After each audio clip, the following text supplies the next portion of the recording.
It is done. The Carolina Hurricanes are going to the Eastern Conference Final after winning Game 5 3-1 to take a 4-1 series victory against the Washington Capitals. Caniacs, keep your schedules ready because this playoff journey is not over yet for your Carolina Hurricanes.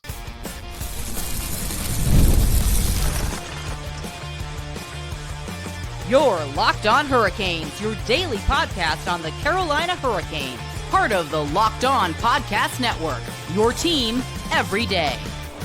Welcome to a Friday edition of Locked On Hurricanes, your team every day, part of the Locked On Podcast Network. Thank you to the Everyday for making this your first listen of the day. 5 days a week, Monday through Friday, talking everything about your Carolina Hurricanes. I'm your host, Zach Martin. I'm the credentialed Carolina Hurricanes beat writer over at the Hockey Writers, also the co-host of the Surgecast, which is a weekly Carolina Hurricanes podcast, along with all my duties here at Locked On Hurricanes. Got a fantastically, fabulously awesome Friday episode as we get to talk about the Carolina Hurricanes in their clinching of round two to make it to the Eastern Conference Final for the third time in the Rod Brind'Amour era. Got to talk about Frederik Andersen, just another great game from him in Game 5, along with the amazing penalty kill as always. And then finally, we get to wrap up with Andrei Svechnikov, who is on another level for the Hurricanes right now. My goodness, what a playoff run he has been on. But the Hurricanes Thursday night going into Game 5, this was a big one because the Capitals so far at home were 4-1. The only other time they've lost was to the Hurricanes in Game 1, and the Hurricanes had the opportunity to once again, like they did in round 1, finish this series in 5 games. This time on the road, and it was a very crazy game. You saw the fact that it was just the Hurricanes, like I said in the Thursday preview show, score early, win the series early. Well, they scored early thanks to Jordan Saul for his first goal of the playoffs, and it could not come at a bigger time. And it was kind of crazy, too, the fact that Washington kind of came back, had a lead for a brief moment, but it was called for offside. Hurricanes hold on the rest of the way. Both teams are creating chances. Hurricanes, kind of playing that bend but don't break type of mentality. And that was kind of one of the main things that stuck out in this game is that you see this team all game long, like they're out hit the Caps. They out hit them 46-40, had 24 block shots to their 16, won 64.2% of the faces, outshot them. Basically, it was just a barrage of the Hurricanes selling out their bodies all night to block shots, throw hits, do everything they could because they knew Washington was going to come out, throwing everything at them plus the kitchen sink. And the Canes mentality was, hey, we're going to score, but we're also going to make sure that we're not going to make the wrong plays and get beat. And luckily, with 1:59 left, Andrei Svechnikov almost near the same area as Morgan Geekie. When Brock McGinn scored that goal in 2019, almost in the same area as him, somehow makes this shot. I've seen this thing at least a dozen times after the game. I still don't know how this went in, but hey, they don't ask Cal. They ask how many. He scores his 8th goal of the playoffs and gets them the lead. And then Seth Jarvis, because why not? Empty netter, eyes it, dagger, nail in the coffin. That is it. The Hurricanes win it in 5. And it's crazy to think that you come into the series, you thinking, okay, it's the Hurricanes, the number 2 team in the Metro, finished a little bit behind, Washington the regular season. Washington's the number 1 seed in the East, beat the Habs in 5 games. You're thinking, okay, this is going to be a tough series. You're looking at the team who scored the second most goals, team that was just absolutely flying for most of the season, a team that kind of really surprised everyone with Pierre-Luc Dubois, Chychrun. You got Logan Thompson in net. It was just a who's of just a team that was kind of shocking a lot of people. They went and won the Eastern Conference in the regular season. And you're thinking, okay, this is probably going to go 7, maybe 6. I had no idea the Hurricanes were going to win in 5. And hey, Agent Malesko from ESPN is the only one who got this prediction right.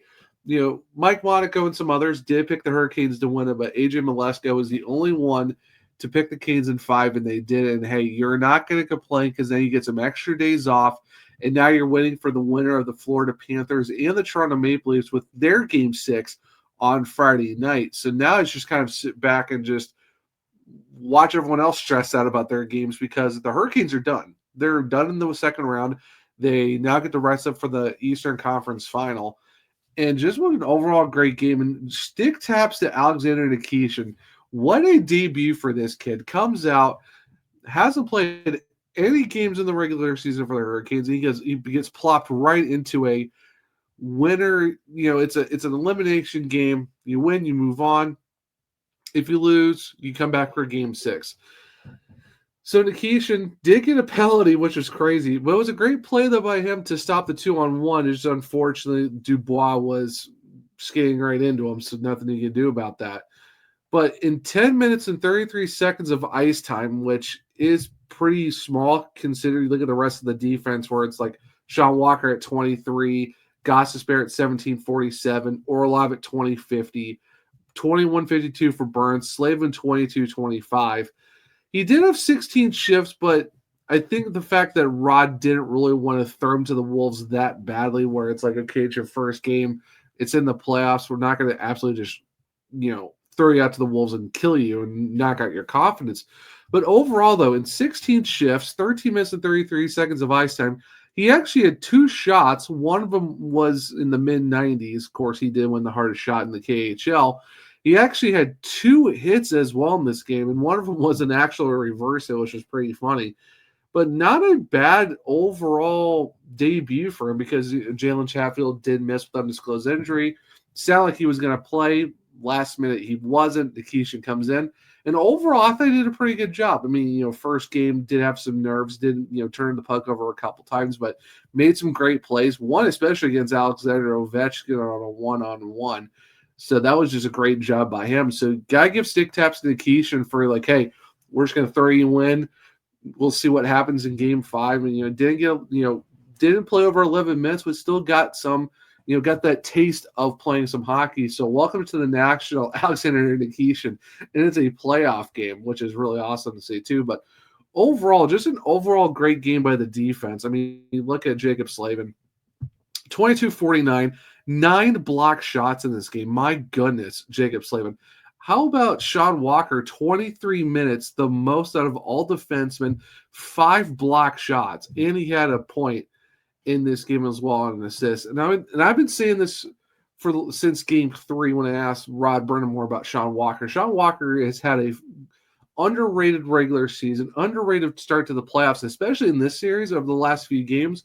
It's really been the Sean Walker show because he actually had the only perfect stat card for the Hurricanes in Game 5. And the fact he had the most minutes as a defenseman, and also that he also carried 5 blocks in this game. The only other guy who had 5 blocks was actually it was just himself. It was 9 for Slavin, 5 for him, and then the rest of the guys, there were some 1s and 2s and stuff like that. But out of the 24 block shots, Slavin and Walker had 14 of them by themselves. So maybe it's a preview of next season. Of course, that's a different discussion for another time. But what a game from Sean Walker.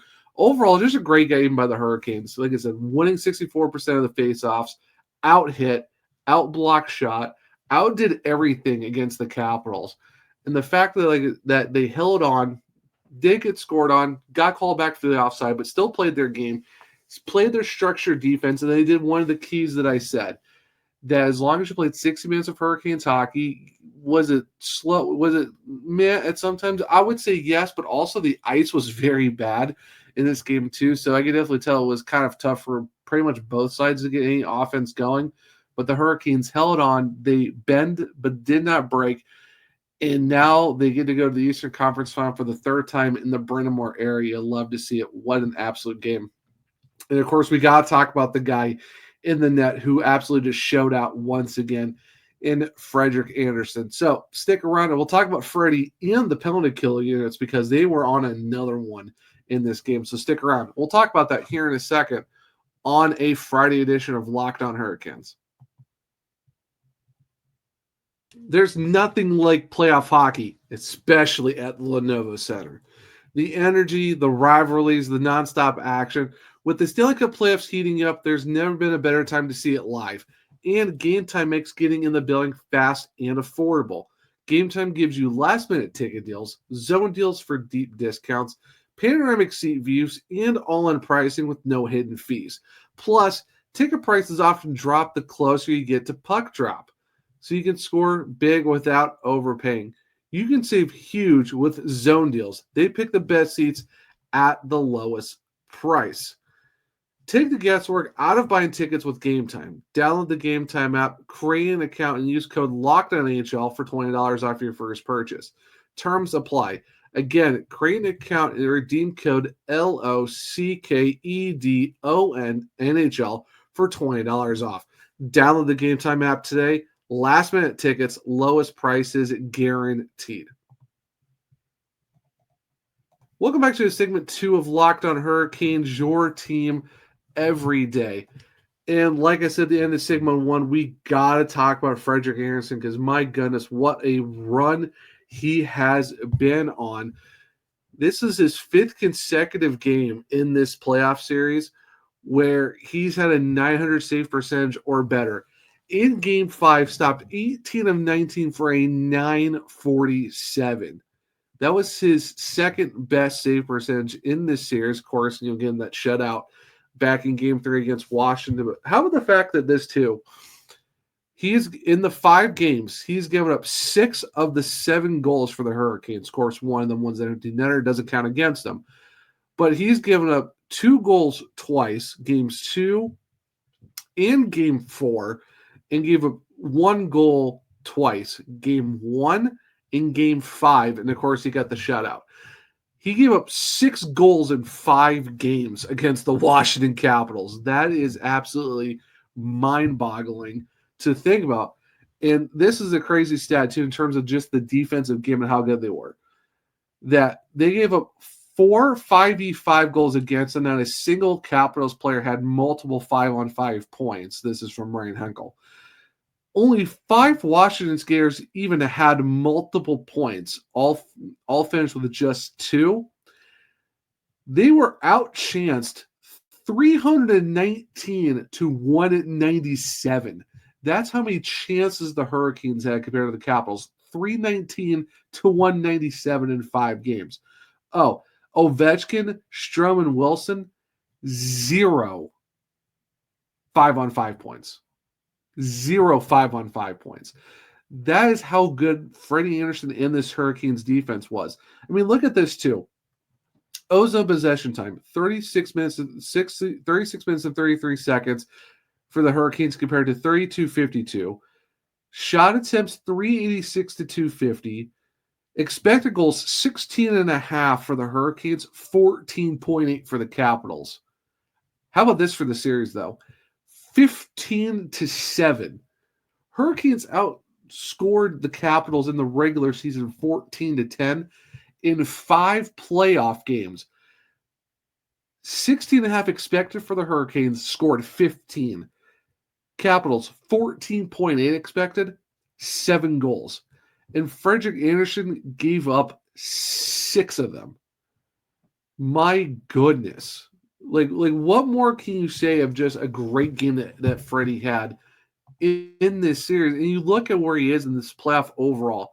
9 starts, 7-2 record with a 136 goals against average, which is by far his best goals against average of his entire playoff career. We're talking 81 playoff games.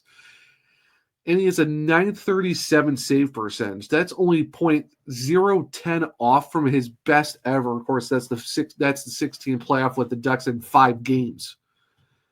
And the fact that he's got a shutout in this playoff and in that playoff as well. And he's done all this in 520 minutes and 3 seconds. The most he's had is where he played 16 games for the Ducks in the 15 playoffs, where he played over 1,000 minutes, where he was 11-5. But right now he's 7-2 with a 136 goals against and a 937 save percentage. In his last 5 starts, all 900 save percentage or better, and he gave up 6 goals in 5 games. Oh my absolute god! Like, what more can you say about the Great Dane and how good he's been? If he's not in the Conn Smythe conversation for playoff MVP, this series has to be that conversation starter of like, no, Freddie has to be there. They're talking, Mikko Rantanen's been playing absolutely insane for the Stars. Okay, yeah, he's caught a heater. But if you're talking about a guy who's been nonstop good all playoffs, that we're even talking the first round as well, where he's only lost one. He's lost one game in each series, and one was a 3-1 game in Game 2 in Washington, where he gave up 2 of the goals, and one of them was an empty netter, and the other one where he gave up 3 goals. That was a double overtime against New Jersey in Game 3. Other than that, Freddie's been absolutely lights out. So if you're talking someone who's been consistent from the jump in the playoffs, Frederik Andersen has been that guy. And if he's not front runner, he's got to be at least the 1B conversation of the Conn Smythe, because I don't know any goalie right now who's better than him right now. He is the best goalie in the playoffs.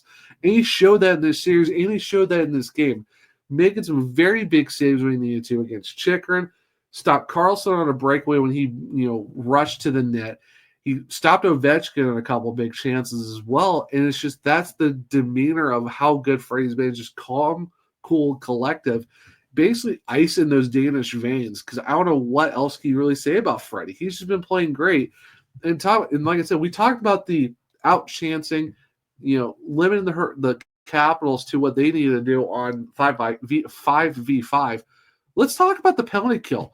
The penalty kill for the Hurricanes have been absolutely insane. And of course, that attributes to how good Freddie's been playing for them in the playoffs as well. How about for the fact that outside of the power play goal in Game 2, and then the 5-on-3 in Game 4, where the Capitals basically need to be 2 guys up to get that one. The Hurricanes are 28 for 30 in the playoffs. That's a 93.3%. That's still number 1 best out of the entire group of playoff teams, even the ones who have been eliminated or still going on. The next best, 88.9%, and that's the Florida Panthers. The Hurricanes' net PK, 96.7, thanks to Jordan Martinook's shorthanded goal in Game 2 against the Devils back around 1. That's how good the Canes have been. They went 3 for 3 in Game 5, and they're 28 for 30 overall. What else can you say about the penalty kill? It's not really a penalty kill. It's a power kill at this point. That's just how good they've been. So you look at how solid they've been. You look how solid Freddie's been all series. That's why you see that goal differential of 15-7, and the expected goals is almost twice as less than what they were supposed to get. And the Hurricanes were 1.5 goals short of their expected total.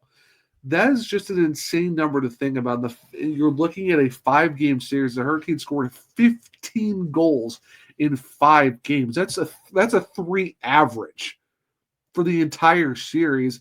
And Washington was held to 7 in 5 games. That's barely a goal a game. And that's basically what it was, because Freddie shut him out in 1 game. And he's given up 1 goal in Game 1 and in Game 5. He gave up 1 goal each. Shut him out in Game 3. Like, that's just how dialed in Freddie was in this series. And of course, it attributes to where you look how good the PK has been, where they go 28 for 30. Tim Gleason's loving this right now, because the fact that the PK unit has been absolutely solid since Rod Redmore took over as head coach, and him as the assistant coach and the PK coach as well. They've been solid. They've been great. It's like death taxes. The penalty kill has turned into a power kill, and that's basically what it is. So just what an absolute series by Freddie Andersen. What an absolute game by him in Game 5. And if he's not in the Conn Smythe conversations, he dang as well should be. Because I don't know any other performance of any other goalie in this playoff that even matches what Frederik Andersen has done for the Canes. Now, you want to talk about a guy who's been really showing out for the Carolina Hurricanes that they've been hoping for all season? Well, that's been Andrei Svechnikov, and we're going to talk about him here in a second on a Friday edition of Locked On Hurricanes.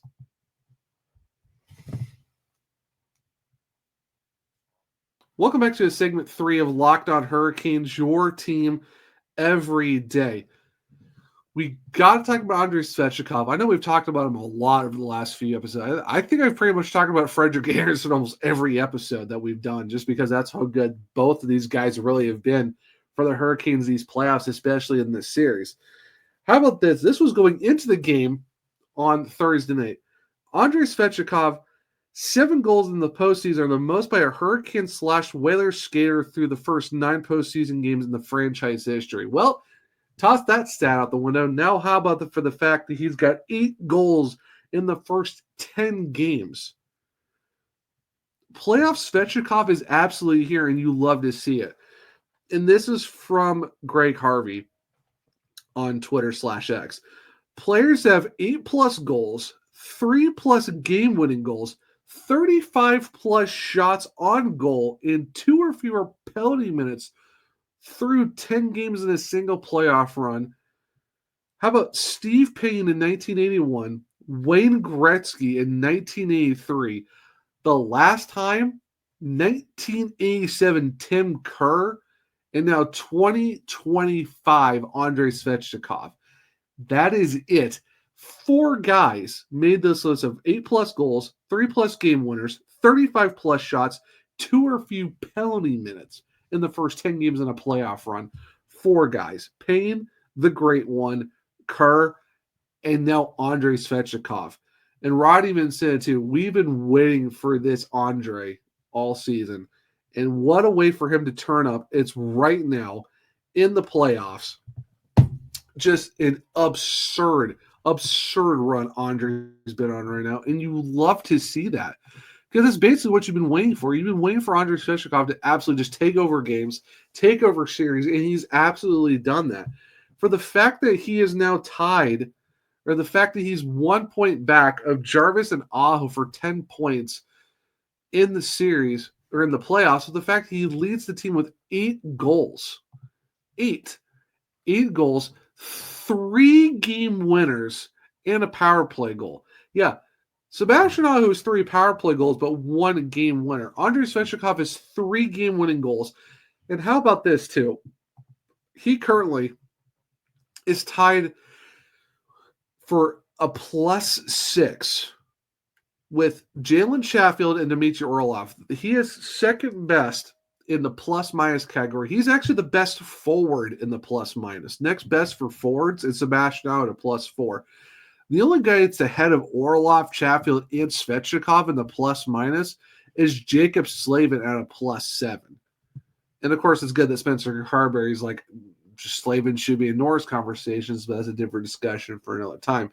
But for the fact that Andrei Svechnikov in this playoff run so far has got 8 goals, 9 points, is a +6. He leads the team in 3 game-winning goals, and he's the highest-ranked plus-minus forward at a +6.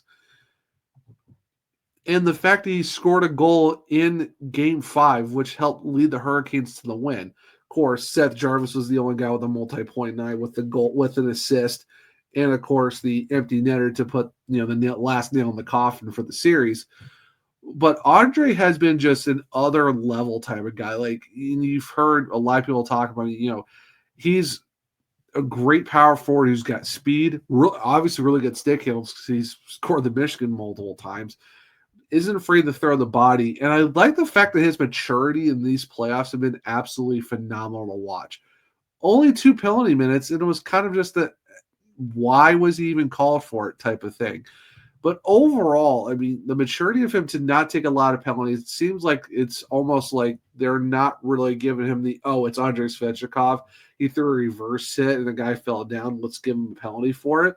No, like, he's been absolutely great to not get into a lot of scrums, letting the other guys get frustrated at him. He just kind of laughs about it. Like, the maturity level is the next level for Andrei in these playoffs. And the fact that now he is taking his game to the next level. And Chip Tracy said it too. He said the Hurricanes look at Andrei Svechnikov and be like, hey, we need you to take us to that next level. If you give us that next level, that next year of Andrei Svechnikov, sky's the limit for the Hurricanes. And now you're seeing it. He's scored 8 goals already for this team in the playoffs. The next best goal scorer, Seth Jarvis at 4, and then it's Gostisbehere, Aho, and Stankoven all at 3. Andrei Svechnikov has doubled Seth Jarvis, who led the team in goals in the regular season, and who's also tied with Sebastian Aho in points. But Andrei Svechnikov has doubled him in goals. That's how great Andrei's been in the playoffs. And if he continues his run, especially going into the Eastern Conference Final, whether it's the Panthers or the Maple Leafs, there's a good chance you're going to see Andrei hitting at least double digits in goals. He's only 2 away. He can definitely do it because he's scored 4 goals in each series so far this playoffs. He scored 4 against the Devils, and he scored 4 against the Capitals. And he's done it to where it's been empty netters and 5-on-5s. And some of his 5-on-5 goals have been absolutely insane. Of course, the Game 5, he helped tie the game the first time 3-3. And, of course, in this one in Game 5 on Thursday night to help clinch the series, an impossible angle, like Brock McGinn-esque type angle, and got it in.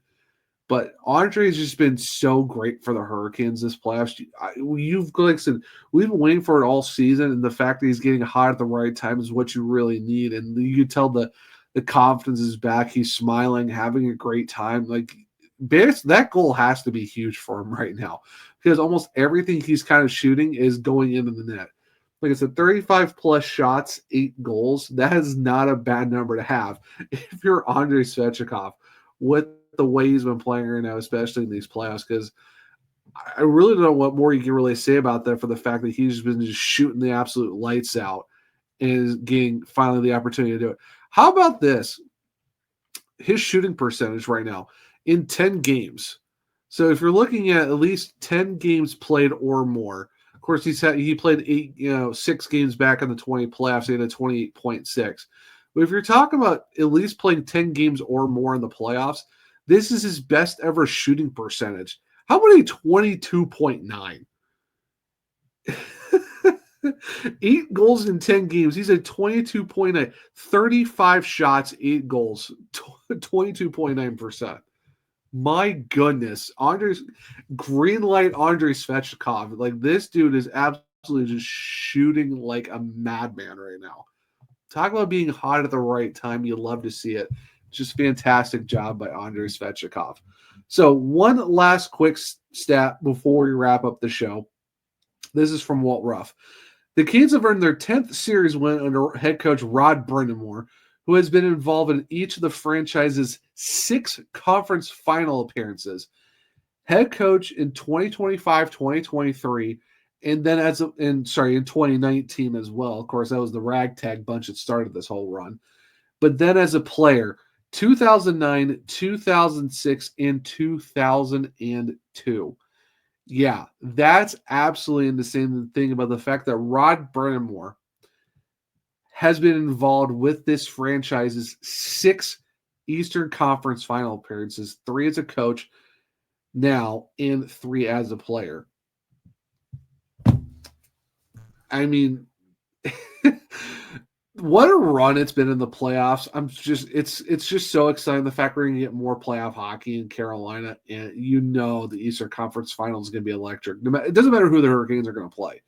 Whether it's the Panthers for a 23 rematch, or if it's the Maple Leafs back in the 2002 rematch, this is going to be such a fun series to watch, and I can't wait for it to be here. This is going to be so much fun just to watch this team in the conference final one again with the healthiest team they have, and guys just stepping up all over this roster. Frederik Andersen's been lights out.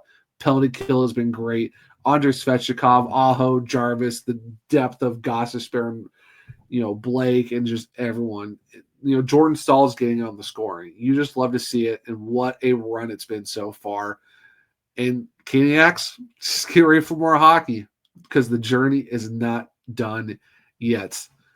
But guys, this will be a Friday episode of Locked On Hurricanes. Thank you for making your first episode of it. For your first listen, well, check out Locked On NHL Game Night. Every game, every night until a Stanley Cup champion is crowned. Get local analysis on a national scale. Find NHL Game Night on Locked On NHL on YouTube or if you listen to the podcast. If you want to keep up with me, I'm at OneTrueZach on X. The podcast is LO_Hurricanes. I'm also on Blue Sky at the Zachary Martin, where you can check out all my links, especially to find all my articles at thehockeywriters.com covering the Hurricanes. If you don't check out my other podcasts, well, it's the Searchcast on all podcast platforms and on YouTube. For this show, well, you can find Locked On Hurricanes on Spotify, Google, Apple, iHeartRadio, wherever you listen to your podcast. Follow, subscribe, and leave a 5-star rating or review because I might just read it on the show.